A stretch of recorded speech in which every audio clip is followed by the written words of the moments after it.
In this lecture, we'll explore the utilization of functions and attached codes, along with how annotations operate within them. Before delving into the topic of functions, there is an important aspect to address. If you intend to employ a number instead of a string within an annotation, or vice versa, you have the flexibility to use a concept that accommodates both. For instance, let's consider the variable a set to 20.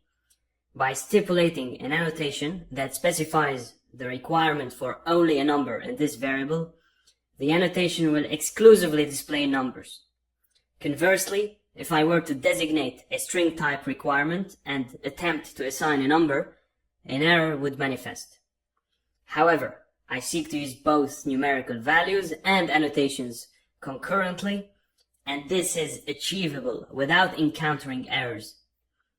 Okay, so to facilitate this dual functionality, the symbol, like the straight bar, like the vertical bar, is employed.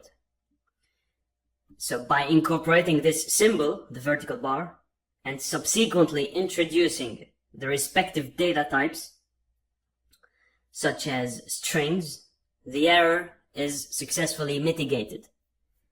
Okay. So upon executing the code with the command node index.js, the immediate result is the execution of my code snippet containing the value 20. Additionally, there exists another annotation known as any.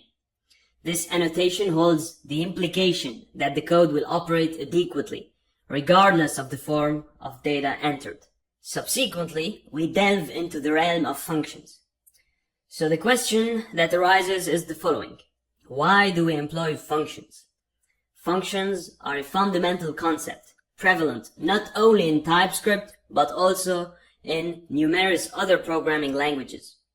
Their significance stems from their facilitation of crucial processes that contribute to creating well-organized and functional code. Functions play a pivotal role in promoting various essential aspects such as modularity. In TypeScript, as in many programming languages, functions offer the means to divide your code into smaller, more manageable units.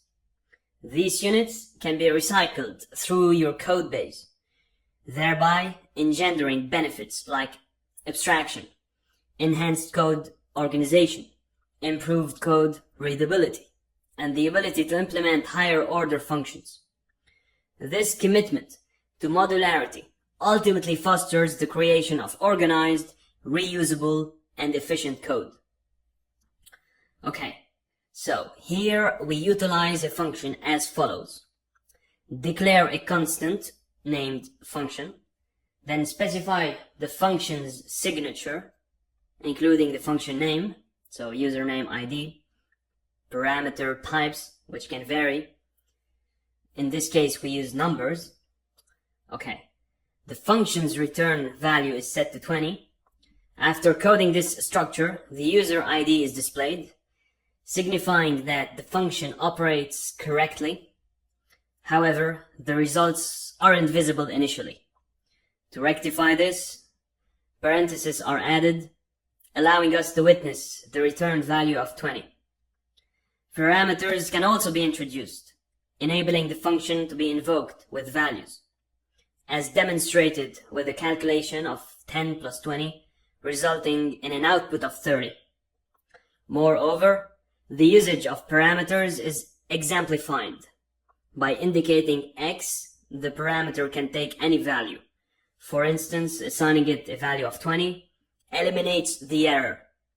Conversely, using strings leads to an error due to the prior usage of numbers in the code. Alright, so by incorporating the any type, the error is resolved. Okay, so in more recent versions, such as the Atmosphere, an arrow function is introduced by employing the equal sign. Okay, so initially, an error emerges, which can be resolved by adding const. Subsequently, by appending hello world, the function's usage is further demonstrated.